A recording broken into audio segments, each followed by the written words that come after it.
Trekosophy, the Star Trek philosophy podcast.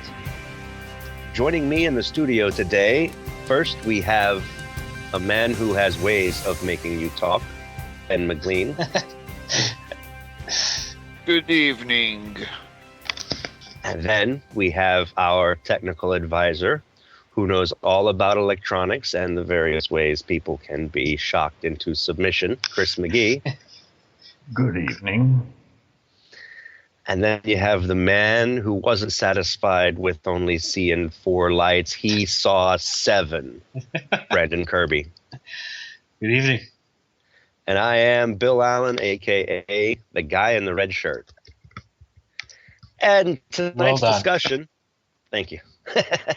Thank you. Tonight, it's very hard to make Star Trek jokes and torture jokes at the same time. And since this is the episode dealing with torture in Star Trek, specifically the torture of Captain Picard by the Cardassians, I wanted to work something in like that. So yeah, we're discussing Chain of Command Part 2. I really think that the whole thing about There Are Four Lights is drawing heavily on George Orwell in 1984, and the whole thing about the manipulation of truth and language to control people. The whole thing about, doublethink is, I think, what the writers are drawing on. And that's, of course, Orwell's grotesque parody of Hegelianism when Orwell writes about doublethink.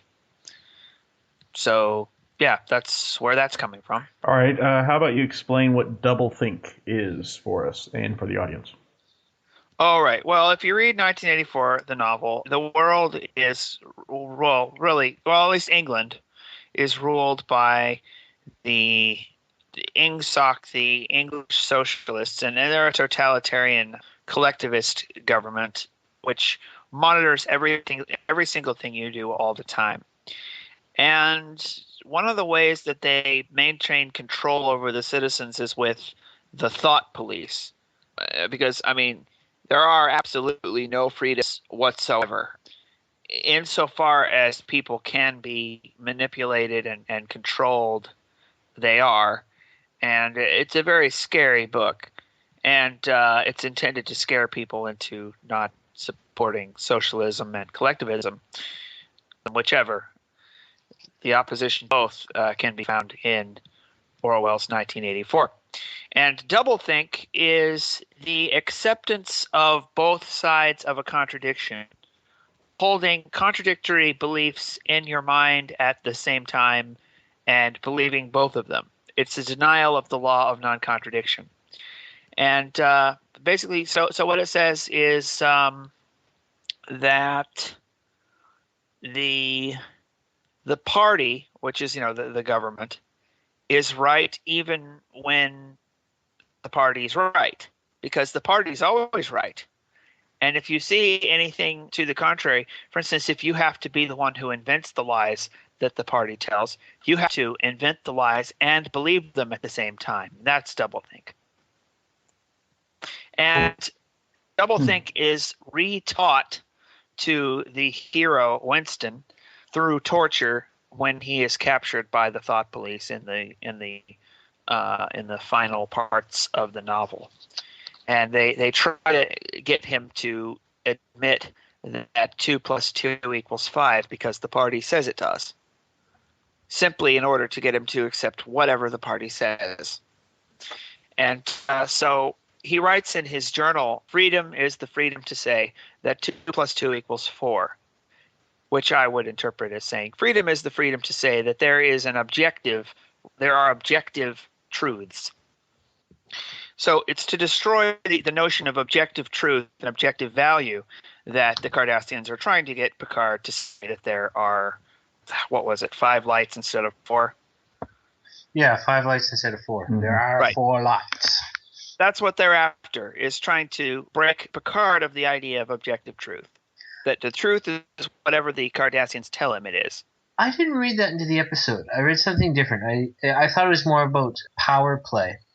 Yeah, it's I mean, there are elements that overlap between, destroying someone's concept of objective truth, but it is more about a That's not the domination over. of wills to. Well, that's what the overall episode's about. I'm just talking about the Four Lights thing. That's what the Four Lights thing was about. Right. People were saying it was overacted. I don't think so. I think it actually that one part of the episode covered that, and then the rest of the episode, sure. I mean, again, even with the 5 lights rather than 4 lights, I honestly thought I would want to read power relations into that too. Maybe to take a different perspective, perhaps the polar opposite perspective that you have been, there's something Nietzschean in it, where he's talking about creating your own reality, because at the end of the episode, which I thought was the highlight of the episode, Picard admitted that he actually saw 5 lights. In Nietzsche's whole point, when he's talking about eternal recurrence, I think, is to say you can empower yourself by believing something false.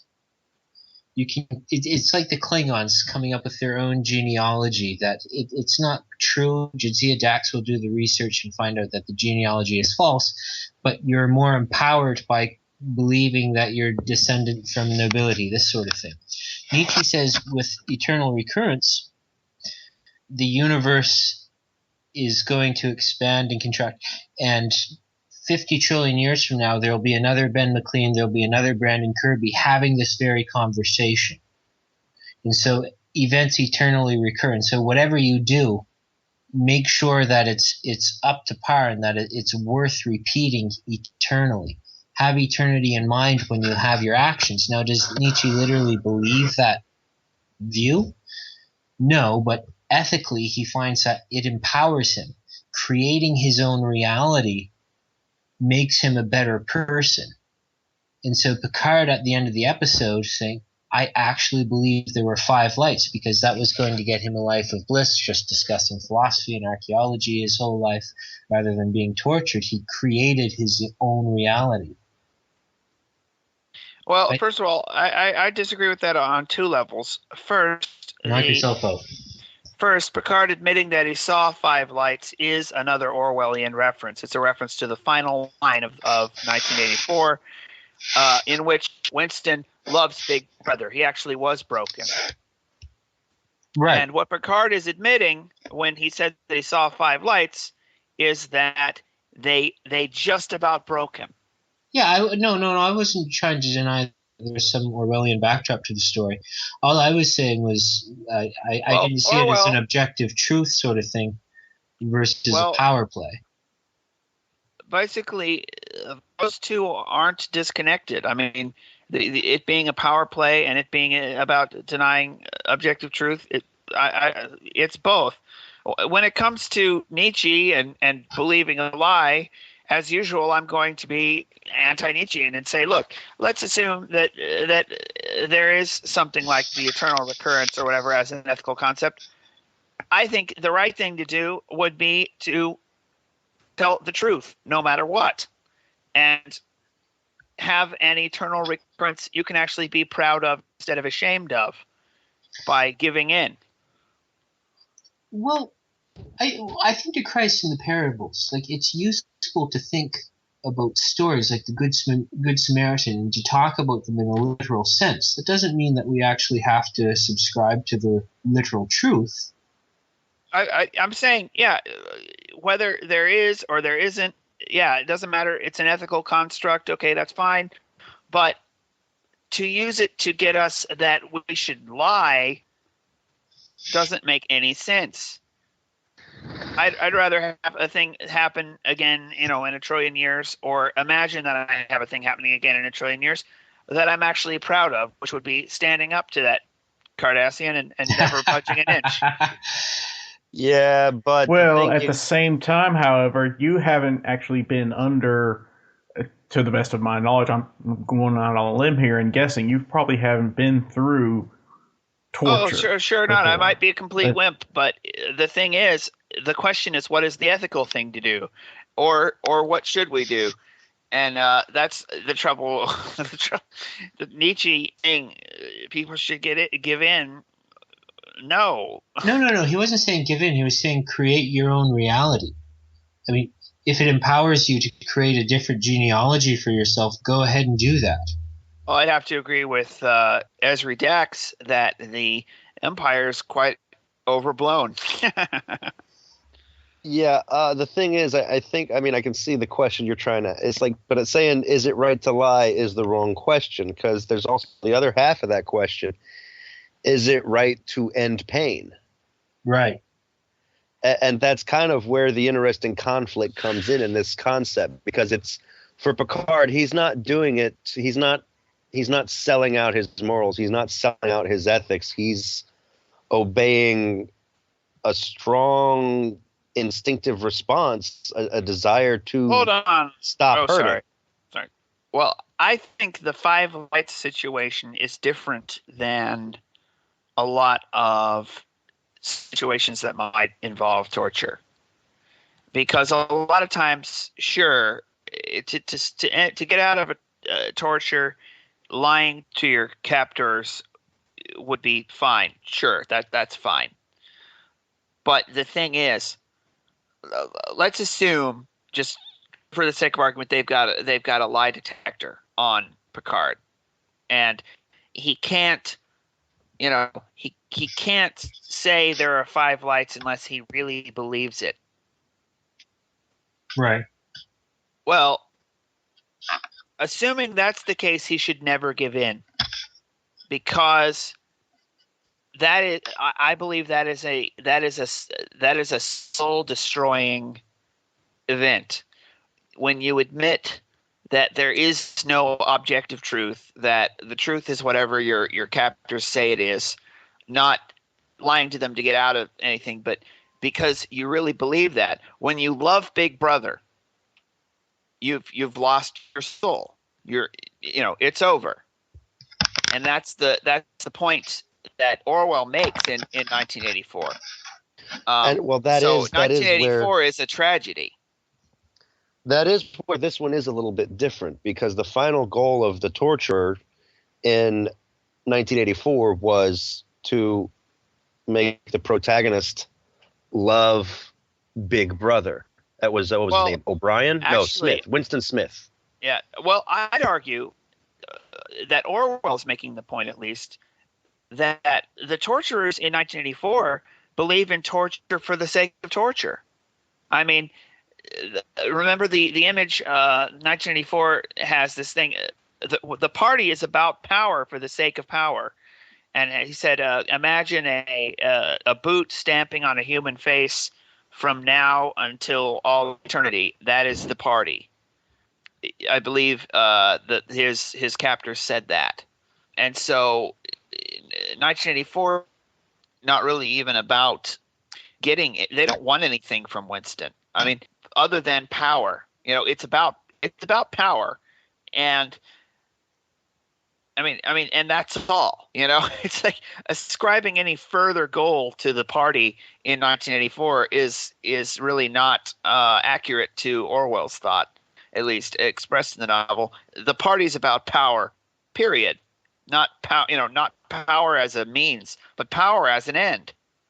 Right. So that's. But torture is the means, and the means of the torture to ensure the party retains the power is to make those who do not love the party start loving the party. The end of the torture being the means of getting power, but the immediate end, the specific goal of the torture, is to make them love the party. Well, it's not power in a political sense, though. That's what I'm saying. It's not political power over Winston that they're trying to get, because they've got that. All they have to do is shoot him, right? They don't depend on his continued existence for the party to stay in political power.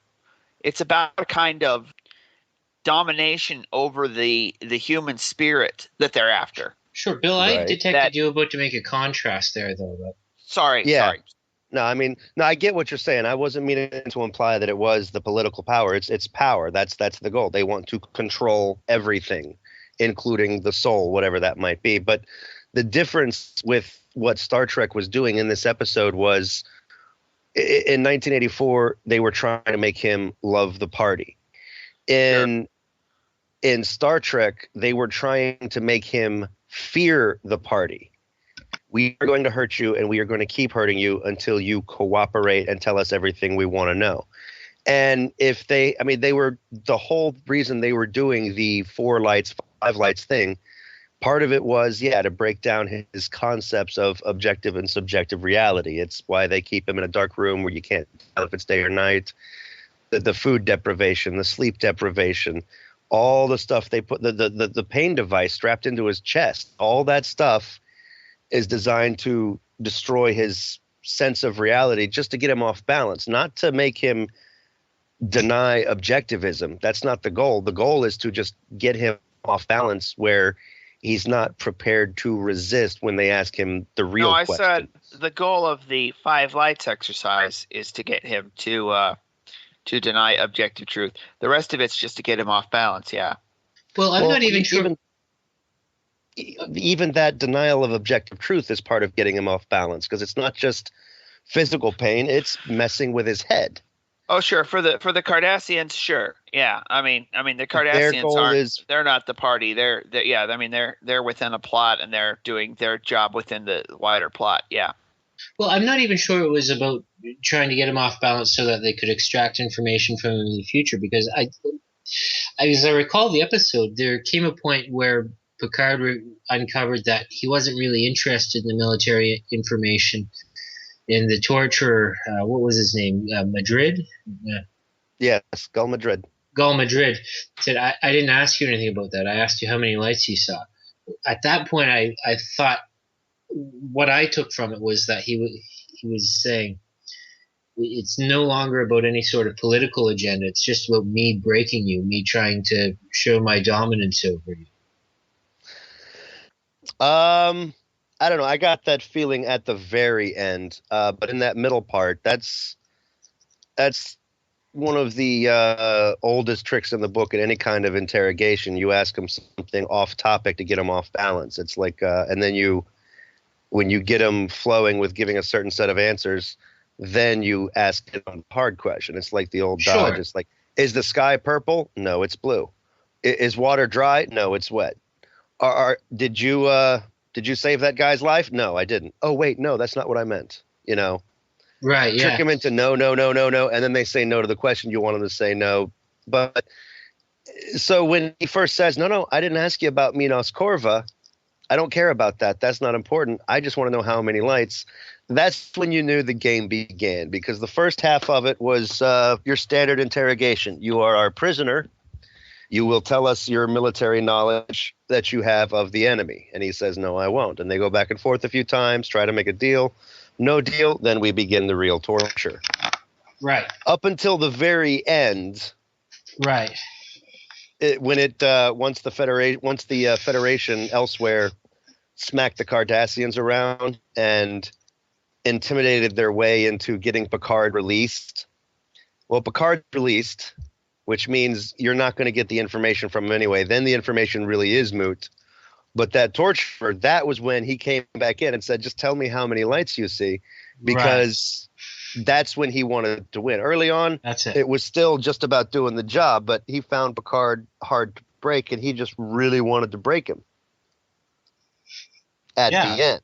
But it was always about the information up until he was told to release him, and that's why he was rushing to get that last little confession out of him. The part about breaking him at the end, that's the Orwellian part.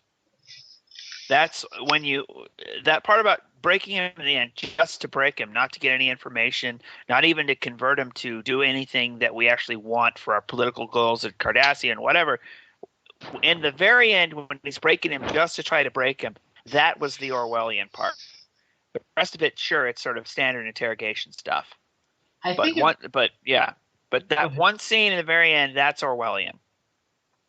I think it is an interesting question of happiness versus truth. Sure, yes, it is. Is it more important to be happy or more important? Because it's tied into what we were talking about earlier. And I think there's an assumption in philosophy prior to the 19th century that truth is more important than happiness. And in my philosophy today. And in your philosophy today. Well, I think in a lot of philosophers today, it's certainly in analytic circles, truth is more important than happiness. But that episode might be challenging that a bit. See, I wouldn't say happiness per se. I think I'd say more avoiding misery and pain, because that's it's not about getting the happy. It's about not. That's right. So it's like, Yeah, truth or eternal suffering, or lies or eternal suffering. What's better? That's a fair distinction. Sure. Is it worthwhile to suffer and be right? About what? I mean, about something so trivial as to how many lights you see. Socrates said, "No evil can befall a good man." You have to, That's exactly it. The tradition that began with Socrates gets challenged by Kierkegaard and Nietzsche. So I said prior to the 19th century, everything's Socratic. Yeah. And I'm a Socratic, and I say, no evil can befall a good man. There are 4 lights. I don't know. I think it would be a bummer to get tortured. Yeah, it'd be a bummer to get tortured, but but evil can't befall you. Harm can befall you, but evil can't befall you. You have to choose it. Not to criticize Socrates, but I'm not sure he really understood evil. I mean, he might have had like an intellectual concept in mind, and I realize that evil is more than just the bad things that happen to somebody. I realize he's talking about whatever that super primal, the thing that inspires fear and dread and all, whatever, the real evil, not just, bad thing happened to people. Well, let's tell you. He might have had an intellectual knowledge of it, but I don't think he really understood it, because evil is sick and twisted, and if a person doesn't have a good man, if a person is a good man can never really know what evil is capable of or what evil can do. So I don't think a good man, and Socrates was a good man, I don't think he can actually know what he's talking about when he says evil can't befall a good man. He doesn't know how nasty evil can be. Well, he's saying that when he's in prison as an innocent man being condemned to death. I think we should talk about Socrates. I think he's in a position to say something on the subject, I'd say. I think we should talk about his view of evil, though, because this gets at, in my mind, the heart of the philosophy of the episode. I mean, for Socrates, when you go to Plato's tripartite soul, Socrates is going to say evil is when that soul gets disordered. You've got reason, emotion, and desire, with 3 elements to a soul, which psychologists still give some credence to even today. Right, and as we refer to them, Spock, Kirk, and McCoy. Spock, Kirk, and McCoy.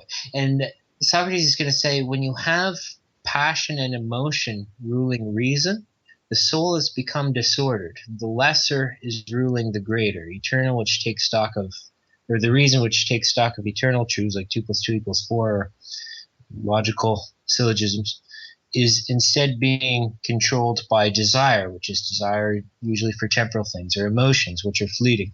So reason has to be in command. The thing which tries to perceive truth has to be in command of the soul.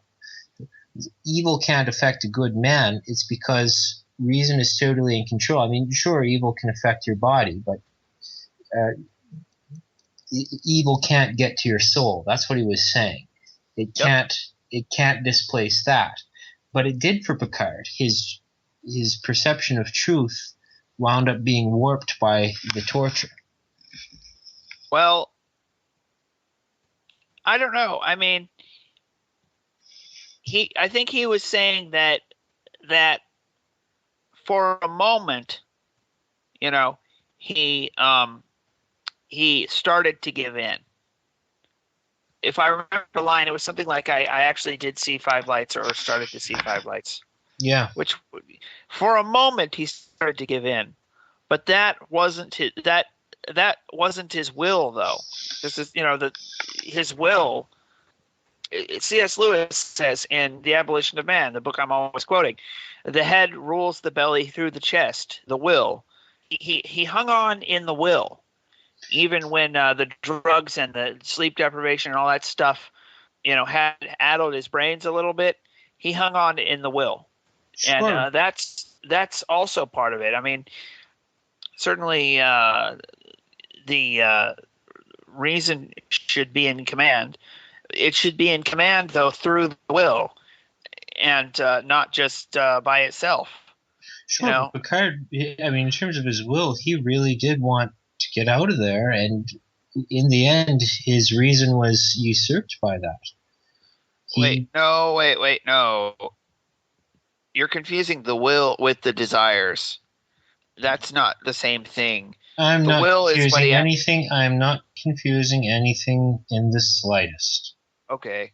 His will was to be nowhere near that chamber. He wasn't free to leave. It wasn't his will to be there. Sure, but within the choices that he actually had, his will was to not give in to the torturer. But he started to, now didn't he? Yeah, but that didn't stick because they couldn't get past his will. And that's the thing. The whole point of no evil can befall a good man is that evil can't get into your soul unless you let it in through the will. It can't, it can't really get into your soul unless you let it in through the will. And he said, and basically, so it's almost like what he's saying when he said, I actually did see 5 lights. He's saying that he actually let the door open a crack, but shut it in time. He let it open a crack, but shut it in time. I think that's what I think he's saying. I think he's saying he wavered, but he didn't let that moment of wavering stand, though. See, and that's why I still say it's like Socrates. I'm not sure. I mean, yeah, he was in prison when he said that, but he said it to his visitor. He was still allowed visitors. Everything was very civil and by the book. And the Greeks, I don't know how big they were in the torture. They don't really talk about it in the history books much, but the fact that he could string together coherent sentences and have a conversation with this guy who was just there to visit his friend kind of indicates that what Socrates was exposed to wasn't really as evil can be. Well, that's true. Right, yeah. But we have the testimony of other people who actually have been under torture and so forth who stand up for these same things. They just aren't philosophers. So, I mean, we quote Socrates because, he's a philosopher. But there are plenty of others who have stood up to this sort of thing. And that's what it all breaks down to. It's of course, I think part of it is the fact that Picard had practice before this incident. I mean, sure. When you look at his history, how many times he's had his head mind controlled, zapped by alien technology, rearranged, scrambled, rearranged again, messed with by Q, messed with by other aliens, taken over by alien consciousness, assimilated into the Borg. I mean, all the stuff that he's been put under bit by bit, piece by piece, he's either completely insane or he is toughened up and gotten conditioned to the point that makes him a little bit more resistant to torture. Sure. Yeah, that could be. Yeah.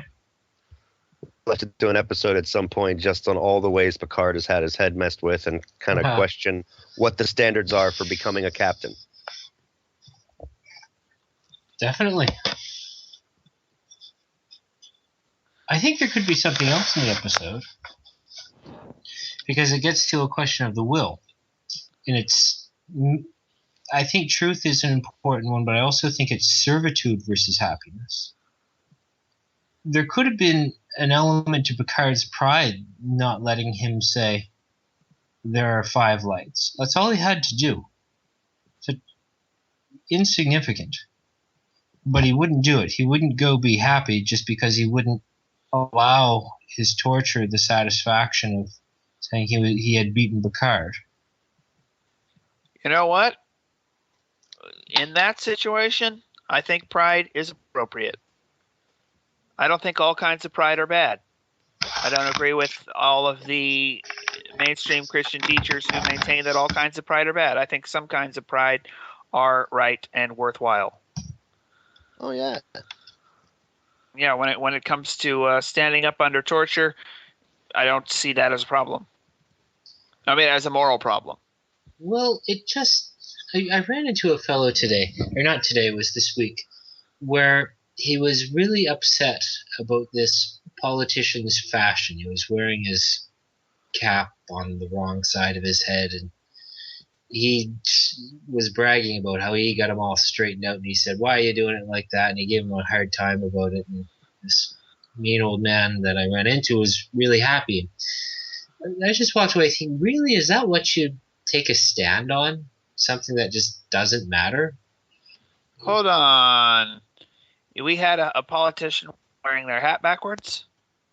No, it was some special cap that was supposed to go one way, but tradition Oh, like said a it, military hat, or No, I mean, it a wasn't. military cap.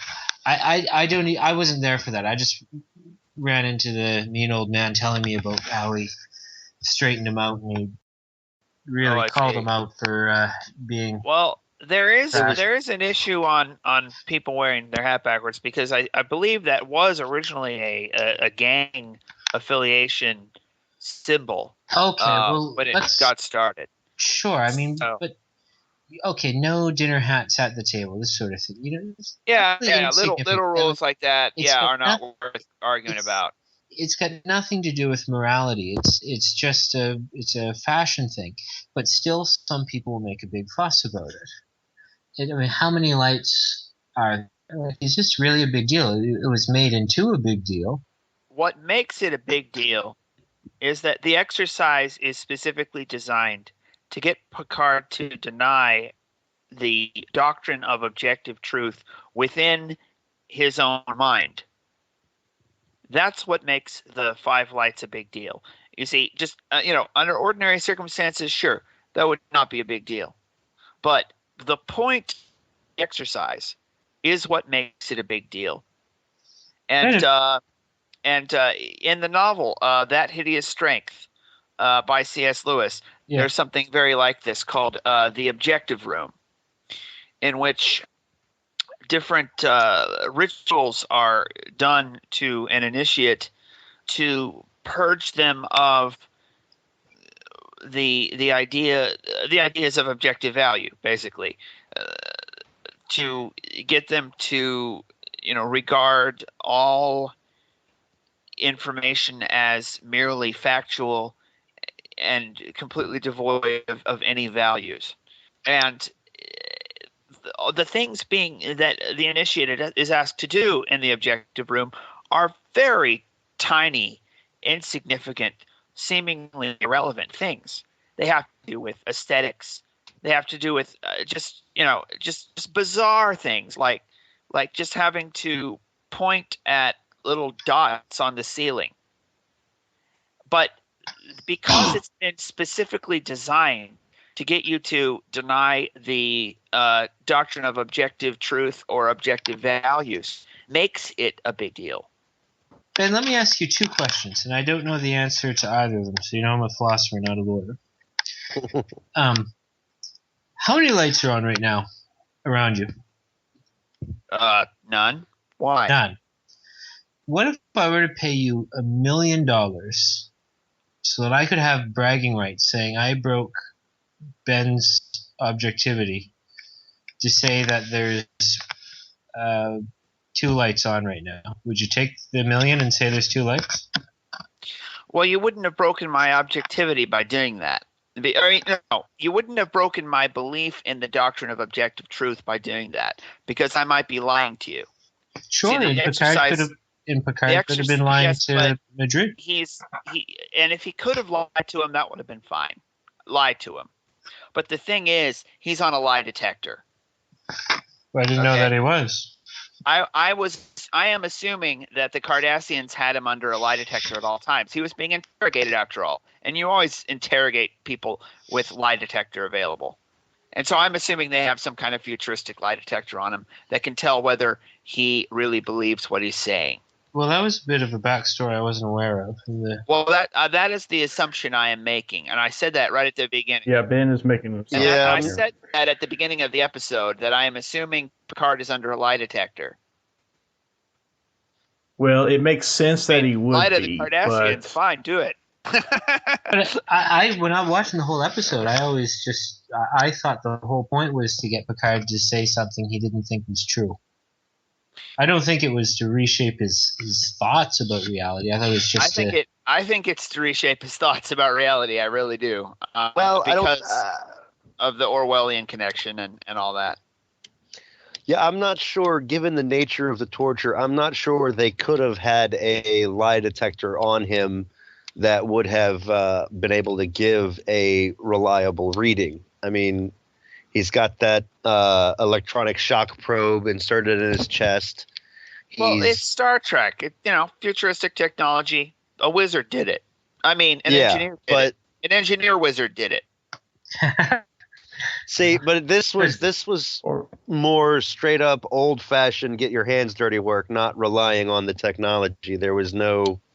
Yeah, I was going to say it could be that Gold Madrid just was really, really good at being able to tell if someone's lying. He's like the Jack Bauer of Star Trek. And this is the kind of situation. But yeah.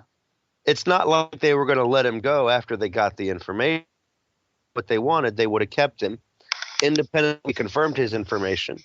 And if he had told them the truth, maybe they let him go. Maybe they kill him because they're done with him, whatever. But if he lied, it's back to more torture. And that's the thing about torture. That's what they teach you when you go into the military. It doesn't end. It doesn't just end because you lie. It's going to keep going. Well, what was it Picard said in the episode? He said torture has never been a reliable means of extracting information. Yeah, but then again, that's said by a society that doesn't practice torture. I'm not sure if I buy that. Same thing. I'm not sure I buy Socrates' opinion on evil. I'm not sure I accept the Americanized outlook on torture. If you do it in half measures, it's not effective. But if you went for that full-blown Orwellian electrodes in the brain, microprobe, invasive surgery thing, I think you could accomplish a great deal with torture that just people don't do because they are not willing to use enough torture. Yeah. Or they could just lie and say something just to stop them. That's what a character in That Hideous Strike said, almost of those exact words, that torture is terribly ineffective as a half measure. I think if we're talking about the episode, that demands a conversation about the ethics of torture. I don't think you can let that slip under the radar for tonight. Sure. Bill, you seem to be defending it. I detected a slight tone in your voice there. Yeah, somebody's got to. I mean, I would never personally use torture myself because, I don't know, it's icky. If I were planning on taking over the world, I'd rely more on surveillance than torture. If I want to find out something, I'm going to spy on you. I'm not going to beat it out of you. But that's just my personal evilness going on. So I don't personally think torture is acceptable. You would take over the world? You would? Oh, we all would. If you've ever sat and said, if I was running things, this is how we'd fix the country. Deep down, you got a little world dominator in you. I mean, my personal opinion is, if you do not feel you are fit to be the dictator ruling the entire world, then you don't have any confidence in your own political opinion. So why should anyone else take your opinion seriously? Well, if you don't have the strength of conviction to believe you should be leading, then if you don't have what it takes to lead, what makes you think you have what it takes to criticize a leader? And I strongly disagree, because that precludes the whole idea of liberty. Because a lot of times people think, if I was running things, I would make sure, that such and such rights are preserved, instead of basically, if I was running things, I would make sure I wasn't running things, is the idea behind liberty, But they have to, yeah, that's true. But they still have that, if I were running things thing, and they have to put something in place to make sure that those basic liberties are not jeopardized. I mean, not every dictator is an we're getting evil dictator. Was that Chris? That's We're true. getting a little further Yeah, away yeah. from the subject. You're of right. torture. You're right. As Sorry, far as ethics of torture. Yeah. yes. Well, from the Cardassian standpoint, and from a utilitarian standpoint, torture can't Ooh. be seen as acceptable, even if information is unreliable. If you get enough unreliable information, some of it is reliable, because it's not all unreliable. Some of it's reliable, and if the benefits outweigh the detriments, it's acceptable. And Cardassians are all about end results in service to the state. It's the ultimate form of loyalty and integrity. So for them, torture is fine. It's acceptable. So it's hard to say torture should always be seen as bad, and just because you do torture doesn't make it evil. Because why do the Cardassians torture people? To protect their nation, and in so doing, they protect their friends, their families, their loved ones. Yeah. Well, hold on. I reject the premise of utilitarian ethics, so that argument's not going to work for me. But I'd ask some questions. Before we can determine torture right or wrong, I think we have to define what torture is, which we haven't done yet. And as a Socratic, that would be the first step: is find out what the thing is. The use of pain to extract information. Oh, so torture isn't a punishment then? It's not retributive punishment. It's an attempt to get information, and that's the only use for it. Well, words are hard to define. Yeah, I mean, I'm gonna say yes. Torture it's not necessarily information, but it's about getting something. It's not necessarily always going to be information. In some cases, it's about getting a confession, getting them to say, yes, I did it. That way you can justify whatever else you want to do to them. Bill, you could just as easily say the torture that you would defend under a utilitarian framework would fit that definition. Yeah. I mean, you might not defend a Torquemada just torturing some heretic for the fun of torturing him, but you might... Because we all know they didn't have video games in the Middle Ages, so they just went around torturing people instead. Sure seems that way. But there was also a goal. They didn't torture for the sake of torture. In that case, they just threw them to the lions and used them for entertainment. The torture. No, you're thinking of the Romans. The Romans did that. We're talking about the Middle Ages. Yeah, you're 800 years behind the times. Okay, well, in the Middle Ages, why were they torturing people? What did they want from them? They were witches or heretics, I guess. I don't know. Why do all kinds of terrible things happen? I don't know. No. Let's look at this. They wanted them to confess to being witches, right? They wanted them to admit the heresy. Well, sometimes they'd burn witches that confessed to be witches. So just because... Burn them, hang them, drown them. That's the punishment part of it, is the killing. Yeah, witches are evil. So, yeah. That is the use of pain for punishment. That would be the execution. Right. Ben, so that's not the torture. Ben, what happens to their stuff after they confess? I guess their relatives keep it. Nope. Unless their relatives get accused. Nope. Okay. Any possessions belonging to a person accused of heresy or witchcraft typically reverted to become property of the state or the church that's doing the accusation. So yeah, their specific goal was to get a confession so that they could legally say, look, they confessed to being a witch. We accused them of witchcraft. We've properly punished them. Give us their stuff. Okay. And this was not something that was limited to one side or the other. Everybody did it in various degrees. You mean every country or every church or what? Yeah. So Protestants did it too, you're saying? Oh, yeah. Protestants did it to Catholics. Catholics did it to Protestants. They had different techniques of torture. They had different methods used. One side might prefer hanging. The other side would prefer drowning. Well, Earl, yes. Never done that. Yeah, but you guys came along well after the Middle Ages. Yeah, that's true. I mean, But you guys that's came one from of the reasons we've got this 30s. whole idea of the great apostasy, that we repudiate a lot of that that happened in the Middle Ages. So And let me ask you this: from the Cardassian perspective, they could have saved some lives if Picard had reliable information that he could have conveyed. They could have saved some lives by torturing, or now you could go to that prison in Cuba. I don't remember the name. Guantanamo Bay, Guantanamo Bay, right? right? You go there, you can torture somebody. You might be able to save lives by doing that. Now, you were rejecting the argument in favor of torture, so would you be... No, I was rejecting utilitarian ethics. If you construct some other argument in favor of torture, I might be inclined to accept that in some that's what cases. I'm asking. I don't know. You're the political guy. I mean, so are you in favor of that sort of thing?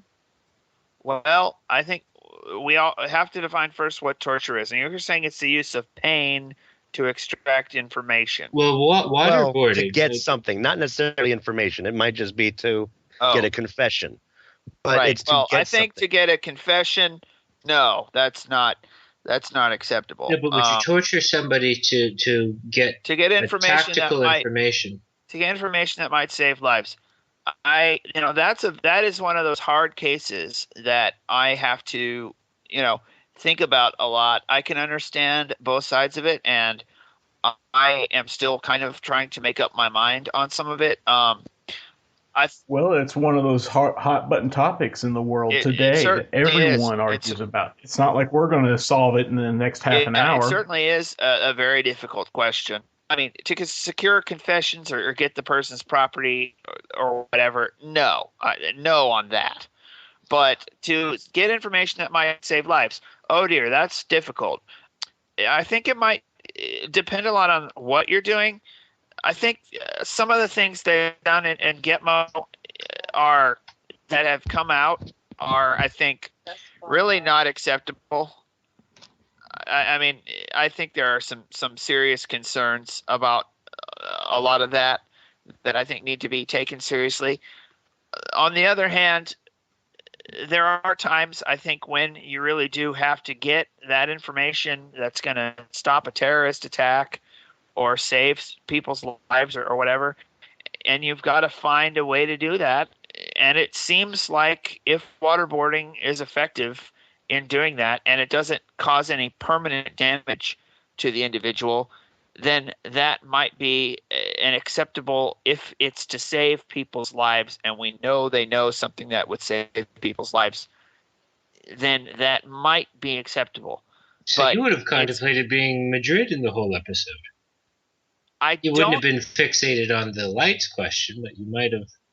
Yeah, I'm not convinced that Picard, that the Cardassians would actually have saved Cardassian lives by what they were doing to Picard. I think what they were trying to do is expand the Cardassian Empire and so on, and that's a problem.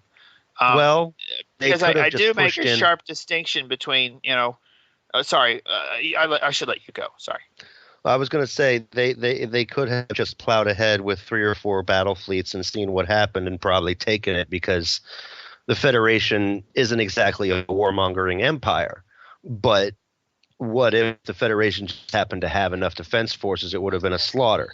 If they knew the layout of those defense forces, they could make the most effective use of their troops, and this would then allow them to take it more efficiently, saving lives on both sides and shortening the conflict.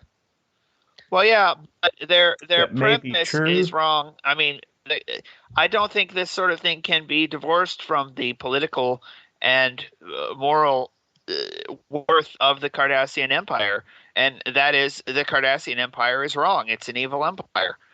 And, why? Well, look at its structure. The purpose of governments is to secure the rights of its citizens. That's the purpose of government. That's based on the human idea of yes, it is. And like I've said, I think there are no alien values on Star Trek. There are no alien values. All the values that are present on Star Trek are values that have either been tried out in some human culture or proposed in some human culture and have just been reshuffled a bit. I don't buy the idea that there are any alien values anywhere on Star Trek. There are human values with face putty, and that's all. I've heard you say that, but I think the Ferengi are genuinely alien. I mean, C.S. Lewis makes the point that double-crossing those who have been kindest to you has never been admired in a culture. And he's Ferengi not quite, admire that. He's not quite correct on that. Odysseus is praised in the Odyssey for being a good liar. There have been cultures that sort of value being a little bit of a trickster. I don't recall the situations. I remember he lied to the Cyclops. Well, this sounds like an excellent discussion for a future episode, but to bring it back to Kirby's question, I kind of agree with Ben. No, it's okay. I kind of agree with Ben. Madrid doesn't seem like the kind of person who was trying to extract information from Picard through torture for the means of saving lives. It seemed to me like he was doing it almost just for pleasure. Well, yeah. Beyond anything else. But also for Cardassian interests rather than the interests of protecting people's rights. Well, it may have been behind the veneer of Cardassian interests. Oh, sure. Certainly not for saving lives. Yeah, but my question is, are you going to do it genuinely in favor of Cardassian interests? Would that make the action okay in that case? Oh, no, I think not. But are you asking Chris? Well, I'm asking the lot of you. Oh, okay. You're asking if it'd be morally right? Yeah, suppose he wasn't just trying to assert himself over Picard. Suppose he was just legitimately trying to seek what was best in Cardassian interest. Okay. I don't know what the antebellum period was like. Maybe the Cardassians were the aggressors. Maybe. Well, if he was doing it that way, he probably, it wouldn't have gone down the way we saw it in the episode. He might have been a little bit more genuine about it. He might have actually tried to explain to Picard why he was trying to extract information rather than just trying to extract it without any explanation. Well, sure. I mean, if it was genuine that I'm trying to extract information because we want to have a fairly decisive victory over your people, I don't know that would have been a good torture that would have been tactic. Silly. Well, here's the thing. It's sort of a situation where, if you say end justifies the means, and while it doesn't always justify the means, both of you guys have agreed that there are some situations where torture could be an acceptable solution to a problem. Well, I haven't agreed.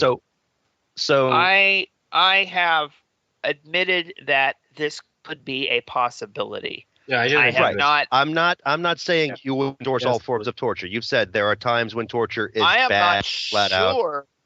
He's saying there are some gray areas that haven't been Okay, I resolved am yet. saying my philosophy does not have an answer to every conceivable moral question, and so it is possible that there may be some use of torture that may be morally justifiable that I don't know of. Okay, well, let me ask you a quick follow-up question. And on the ones I know of, I'm not entirely sure about. Okay.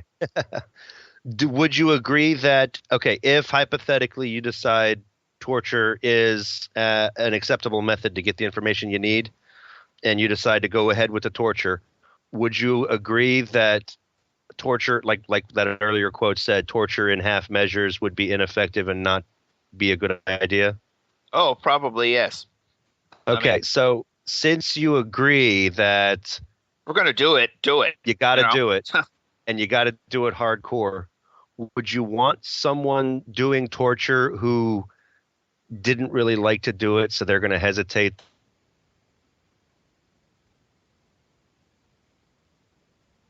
Enjoys a really sick little Igor from some dungeon somewhere. Really likes doing torture. That way you have a sick and twisted individual who is contributing for the greater good of society. And playing to his own natural deviant tendencies. So if you're going to torture, Okay, So hold on a the second conclusion here. is, if you're going to torture, get Peter Lorre to do it. Go big or go home, basically. Yeah. Well, I'm not sure on that one. Maybe. I guess it's like espionage, you know. In if you're gonna in war, you have to do some pretty ugly things, and one of those ugly things is espionage. And if you're in espionage, you're gonna end up doing some pretty disgusting things and mixing with some pretty disreputable people. I think, you know, there are times when some of the things which, as an individual, are wrong as an individual, when they're done on behalf of a society that is a basically just society, or at least is trying to be a basically just society. And I am assuming an objective sort of natural law kind of justice, not an arbitrary kind of justice. There are times when you undertake things in war that you would, I think, would be morally unacceptable for an individual to undertake. And I said morally unacceptable for an individual to undertake, right? So what is acceptable in war is a very difficult question. It would be wonderful, you know, because we're already dealing with something that's compromised. I mean, as soon as we're going, you know, to war, we've been compromised in some way. So once we're compromised, you know, how can we keep as much as possible to the straight and narrow within this compromised situation? Is the question. Inter arma enum sealant What? legis. Oh, yeah. Oh yeah, in time of war, what did that say? The lost falls The silent. law falls Oh, silent. in time of war, the law falls silent, and that can happen. Yes, it's sad. We should have been discussing that episode along with this one. We got that in our list, I'm sure. Yeah. Wow. Yeah. If not, we need to For add sure. it. Well, good point. Yeah, Well, even in wars, I mean, you don't target the medics. And yeah, I think there are civilians. I think the idea of having rules of war, it's kind of contradictory, like honor among thieves, you know. But I think I believe I agree with Augustine that there is such a thing as a just war. But when you're in a just war, there are still lines that you don't cross. And whether torture is one of those lines in every case, I'm not sure. I have to continue to develop my ethical framework. I am confident that at some point my ethical framework will develop an answer to that question that is the definitive answer for McLeanianism. But right now, I don't have that yet. Bill, your command over history is better than mine, but in the Peace of Westphalia, they came up with some rules of war, no privatized armies. And I think that's probably a self-interest. I mean, maybe no torture. No privatized armies. What is that? They had that means like a company can't own an army. Yeah, you couldn't have an army for profit. There were some. No mercenaries then. Yeah, there were certain countries that were hiring mercenaries. The payment was like pillage and plunder a certain town if they attacked it. Oh, that kind of mercenaries. But, I see. To have a treaty, the Peace of Westphalia, to have that where that's been agreed upon, I mean, in my mind, that's self-interest, because you don't want to fight a war where that's the case, because if one side does it, then the other side's going to do it. Neither side wants to be in that situation. So you have a mutually assured destruction that creates rules of war. Well, this sort of thing, yeah, exactly. So maybe no torture. I mean, to me, if torture is a possibility, your troops might not want to go out and fight. Okay, well, now here's an interesting tangent on that. Torture as a means of extracting information in a time of war, whereas we have war rules where you don't target civilians, etc. But what about torture in terms of stopping a terrorist from targeting I was going to say, one of the things about this war on terror that we've got is it's not a war in the conventional sense, because the enemy are not soldiers. Yeah, exactly. They do not wear uniforms. They do not respect ask for terms of surrender. They just blow up buildings, and they strap bombs on little kids and have them go blow themselves up in populated areas. And when you're dealing with something like that, you can't give them the same kind of treatment you would give to an enemy soldier, because an enemy. I've been trying to avoid talking about 24, which is the show I've been watching lately. I'm already on season 7 of it, and they really kind of delve a little bit into the ethics of torture as a means of extracting wasn't information. season 7 the and one where he tortures like 12 different people in the course of one day? So far it seems like it. But anyway, he basically says something like, they are not playing by your rules. You need to basically stoop down to their level.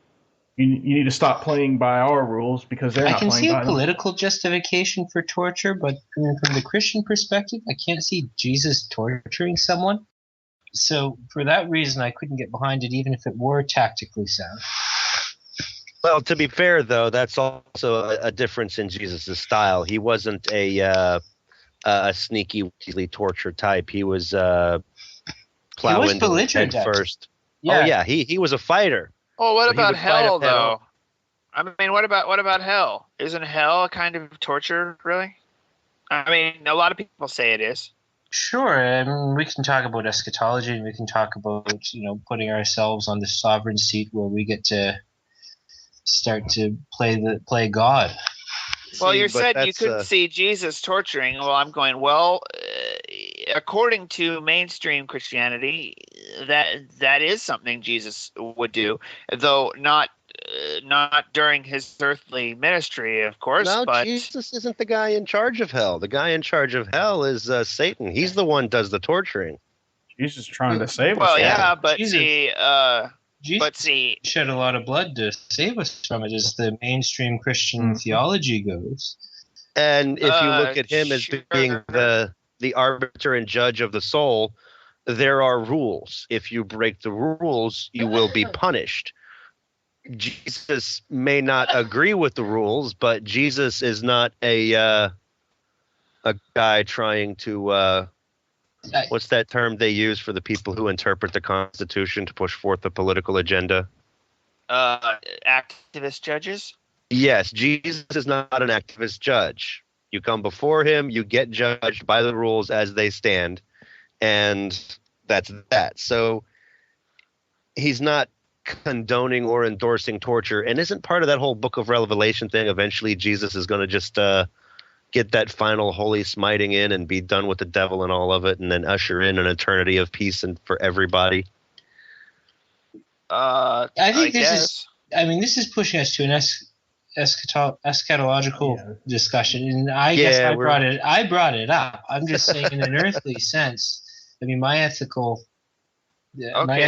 come first. Well, I can't see Jesus living in Canada either. So there you go. Are you kidding me? We can walk on water here. Wow. I see. Well, I just can't see him going. I can't see him going and with the just no. Thank you for joining us. We hope you found this episode to be enjoyable and not torture. Please follow us on Facebook, follow us on Twitter, and check out the episodes at Trekosophy.com.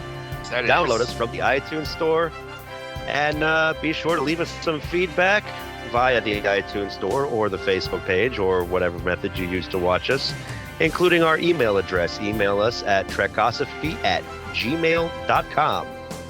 I'd like to thank our host for joining us, and we will see you all next week.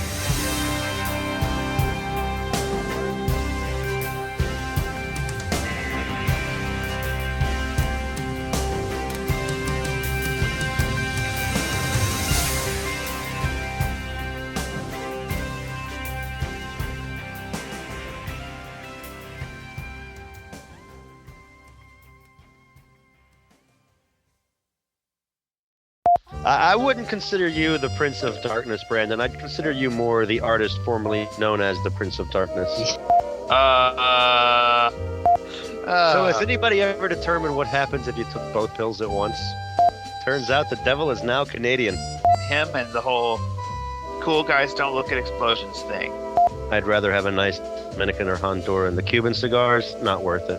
For the record, I've admitted my ideas do not always have all the answers. There are 4 lights! My wife is at work. I'm safe. And then they use something else on him to make the magic memory thing go away. The $5 I spent on my junior mints were more well spent. They were better spent than the $5 I spent on the ticket. Give us a little oomph, you know? Kirby doesn't have a mic. Yeah, she was the token something, but it wasn't Vulcan. We don't even have marriage actually up here in some provinces. Now I really want to do Trekosophy AM. I'd rather talk about paint drawing. And we'll be back after this weather update. Well, traffic's built up around the Jovian Rim as a couple of Galaxy-class rigs have turned sideways in the space lanes. Expect your morning commute to Vulcan to be extended by at least 6.4 hours, unless you go to warp 9.95. You actually can be in love with different women, even if it's something whimsical. And There are some 4 questions, lights. too.